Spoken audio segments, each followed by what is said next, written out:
पती चरणास विनंती, पती चरणास विनंती, पती परमेश्वराय नमो नमः, पती परमेश्वराय नमो नमः. हे देवा, हा एक एक प्रश्न माझ्यासमोर उभा राहू लागला. उत्तर सोडण्याचा हातापर्यंत कर्तव्य करते, पण उत्तर मात्र नाही सांगतात.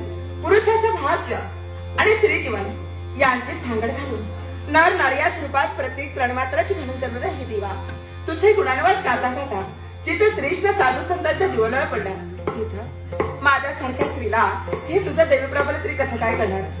असं असलं तरी सुद्धा एका भिल्ल समाजात माझा जन्म झाला आणि राजकर्ते शरपती यांनी मोठ्या मनानं माझा स्वीकार केला. आणि आज या राजघराण्याची मी सुनसा बनले, या राजघराण्याचे मी साम्राज्य बनले. पण राणीचा बहुमान आज या सोयीला प्राप्त झाला. असं असलं तरी सुद्धा होमा सभोवताली सप्तपदी झालं. नाथे चरामी अशी शपथ वाहिली आणि त्याच वेळी मस्तकी कुंकवाचा मळवट लावला. हातात सती सावित्रीचा हिरवा तुला परिधान केला. पतीचं महत्व पटवून देणारा हे म्हणे मी माझ्या कंठी परिधान केला आणि तेच माझं सौभाग्यच झाले, माझ्या कुंकवाचे झाले. राजकर्ते शरपती राज दरबाराच्या ठिकाणी अनेक अशा तऱ्हेची कर्तव्ये आणि तेथील जबाबदारी परिपूर्णपणे पार पडल्यानंतर त्यांचं आगमन या माझ्या सदरापर्यंत होत असतात. स्वामी, थकला भागला जीवाचं स्थान कुठलं असेल तर केवळ प्रिय पत्नीचा महाल आणि त्याचप्रमाणे पती आणि पत्नी यांच्या जीवनातील अगदी अविस्मरणीय क्षण आणि तो सुखक्षण कुठला असेल तर लग्नाची पहिली रात्र, मधुचंद्राची रात्र. आणि म्हणूनच या रात्रीच्या समयी त्यांची मार्ग प्रतीक्षा एकसारखी करते. स्वामी, लवकर या आणि माझ्या आधीर झालेल्या मनाचं समाधान करण्यासाठी वेळेत या सदरापर्यंत या, एवढी तुम्हापाशी नम्र विनंती.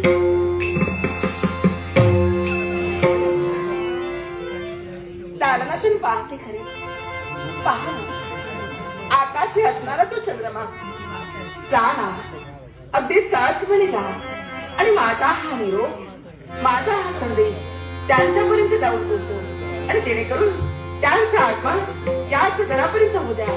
जा ना, जा जा रे चंद्रा.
अखंड सूर्यमंडळाचं सौभाग्य कल्याण होईल.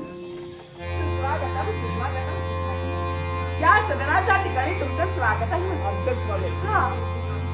आज आम्ही जे काही पाहिलं ना ते आगळं आणि वेगळं पाहिलं. काय पाहिलं? ओ चातक पक्षी ज्याप्रमाणे पर्जन्य देवतेची मार्गदीक्षा करतो ना तद्वत आमची बाजू आमच्या मार्गावर नेत्र पाहिला. तुम्ही निरीक्षण केला या महालाचं? हे काय काय अक्षराचे सडे मोतिकाच्या रांगोळ्या गुढ तोरण उभा यात केलेला सोया हे गोपलेले पुस्तक सडा मोदकेने सुरू रांगोळी पाहिला. सगळीला काय मला किती केली शेत परिमळा सुगंध घ्या त्याचा परिमळ आवडला. हे वेड्या जीवा. काय माहिती? तुम्ही जो काही अभ्यास केला या मधुचंद्राच्या रात्री प्रत्येक विवाहित दाम्पत्याच्या जीवनातील महत्वाची रात्र बरोबर म्हणजे मधुचंद्राची रात्र. हवेच म्हणे सण आहे ना. आणि या मधुचंद्राच्या रात्री काय होतं माहिती दोन जीव काही जीवनाबद्दल स्वप्न पाहतात. हो. आणि ती स्वप्न परिपूर्ण आणि करण्यासाठी एकमेकाची सुख दुःख जाणून घ्यायचे असतात. आयुष्याच्या वेड्या वाकड्या वळणावर स्वतः टास केला जातो. हा. ती स्वप्न परिपूर्ण बरोबरच आहे. पण त्याच्यात का हो काय काय झालं? बरं वाटत नाही का? मला तृषा लागली. मला पाणी प्यावंसं वाटलं. पाणी कोण आहे तिकडे? जरा पाणी घेऊन या. हो दास दासींना सांगते दास दासी पाणी आणणार पण त्यांना आज्ञा करता येईल. दासी पाणी आणणार नाही मी पिणार. अहो का? अहो इकडून तिकडून मिरवतायत नुसत्या. त्यांना काम नको. त्यांना वेतन तेवढं दिलं जातं. पण ती कामं त्याने करावी. कुणी कामं करावी काय? त्याला खरे अगं एवढी वर्ष त्यांनी माझी सेवा शुश्रूषा केली. मग आता नाही का करणार? आता का करावी त्यांनी? का? त्यांची जबाबदारी संपली. म्हणजे असं का त्याला बोलतात? कारण आहे हक्काचा माणूस म्हणजे प्रत्येक नवऱ्याची बायको. ज्यावेळी नवरा थकून भागून कामकाज करून येतो ना त्यावेळी त्याची धर्मपत्नी पाण्याने भरलेला घडा घेऊन त्याच्या समोर त्यांना सांगण्याची गरज नाही. त्यावेळी नवऱ्याला बायकोच्या हातचं पाणी हवंय ना. हो. समजले मी. तो जो काही अनुभव आहे ना तो मला अनुभव घ्यायचा. आणि तिच्या हातचं पाणी हे अमृता समान असते. मग माझ्या नवऱ्याला तहान लागलेला आज्ञा आपण करावी आणि फक्त आज्ञा करण्याचा अवकाश आता लवकरच आणि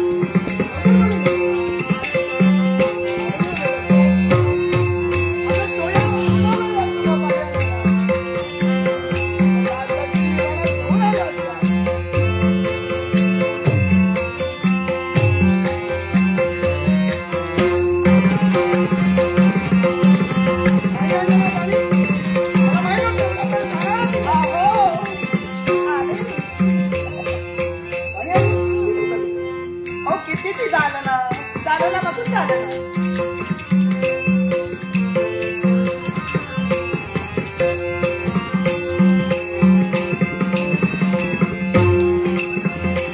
अहो एवढी तहान लागली का? अजून पाणी हवंय? आलेच मी. काय अजून पाणी हवंय का? तृषा आमची शांत झाली. नक्की ना? तहान भागली. पण हे पाणी पिल्यानंतर ना अमृत पिलेल्याचा मनभार झाला. तू काय सांगताय? पाणी चांगलं नाही. अरे तुझ्या मृदू हातातून आलेलं हा पाण्याचा घडा. आम्ही तुम्ही काय सांगाल याचा काही नेम नाही. तहान भागली पण अजूनही ग्रहाची इच्छा आहे. आता हो तुम्हा बायकांना ना लाजायला मुरडायला सांगावं लागत नाही. अहो पण फक्त संधी मिळाली की झाला सुरू. काय झालं? लाजलीस का? इच्छा म्हटलं काहीतरी असं आज काय मधुचंद्राची रात. तरी सुद्धा माझं लग्न पहिल्यांदा झालंय. पण मित्र परिवारांची लग्न झालेली आणि त्यांच्या मुखातून मी ऐकलेले श्रमिक जीवाचं विश्रांतीचं स्थान कुठलं असेल तर प्रिय पत्नीचा मान. बरोबरच आहे त्यांचं. आणि नवऱ्याच्या मनाला समाधान केव्हा होतं? केव्हा बरं? ज्यावेळी तो बायकोच्या मांडीवर झोपतो त्यावेळी. बायकोच्या मांडीवर? पण ती माझ्या मृदू अंकावर तुम्हाला सहन करायचं. याला कारण हा तुझ्या मृदू अंकावर शयन केल्यानंतर जे मानसिक समाधान माझ्या मित्रांना मिळालं ना त्याचा प्रत्यय त्याचा अनुभव हरकत मला नाही. घ्यायचा. माझ्या मांडीवरच तुम्हाला शयन करायचं. हो नाटक घेऊ. लक्ष्मण नाणोस्कर लक्ष्मण नाणोस्कर या लहान बालकांना माझ्या कलागुणाचा गुरुगुणासाठी हे बहुमान सोडले. लक्ष्मण नाणोस्कर याला शुभ आरोग्य प्राप्त व्हावा, उदंड आयुष्य लाभू दे गणपती चरणी प्रार्थना करते. रंग देवता गणपतीला नमस्कार करून समोरच्या देवतेला नमस्कार करून माझ्या पार्थिक दशावता नाट्यमध्ये या अजून एक राशीच्या आता काय म्हणजे मी लहान होतो ना तर एक वाईट सवय होती मला. तुम्हाला हो. कोणती वाईट सवय? आई मला नेहमी सांगायची, मी लहान असताना मला एक वाईट सवय होती. बोंब मारत फिरायचो मी. कशाला? ओरडत ग. का? बोंब मारत म्हणजे ओरडत फिरायचो. का ओरडायचं आपण? माझ्या मागून आई आणि आईच्या मागून दासी. हा सर्व गोतावळा तुमच्या माग पूर्ण महालात फिरायचा. का हो? त्याला कारण मी ओरडायचो ना. त्यावेळी आईनं पर्यायी मार्ग शोधला. मार्ग शोधला? आपल्या मुलाची जर बोंब बंद करायला हवी, हा आयला ओरडा महालातला बंद व्हायला हवा, तर पर्यायी मार्ग एकच, म्हणजे अंगाई. म्हणजे आता मी अंगाई म्हणता? तू अंगाई म्हणतो. आई गेली अंगाई गेली. आई सोबतच आता तू एक सुस्तीवर गायन म्हण, एक गाणं म्हण, जेणेकरून मला निद्रा देवता प्रयत्न काय माझ्या सैन असं म्हण. ज्याचं नाव ते हो. त्यापेक्षा जो येते तिला नव्हे ना. अहो तुम्ही काळजी करू नका, तुम्ही शयन तरी करा. असं सुंदर गाणं. हा सावकाश. आपला हा सुखी संसार काढला, पण त्या परमेश्वराला मी एकच सांगणार, या माझ्या सुखी संसाराला तू कुणाचेही दृष्ट लागू. अगं मी असताना छान लागणारच नाही, आणि म्हणून ते साकडं मी घालते. आणि अगदी हे सुखाची मी आहे तोपर्यंत तू चिंताच करू नको. मला दिसू लागला आणि एकच वाटू लागला.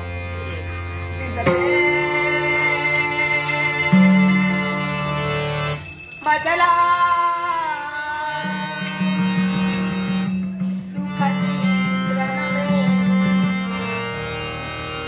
येते नाच हो. झोप यायला लागली.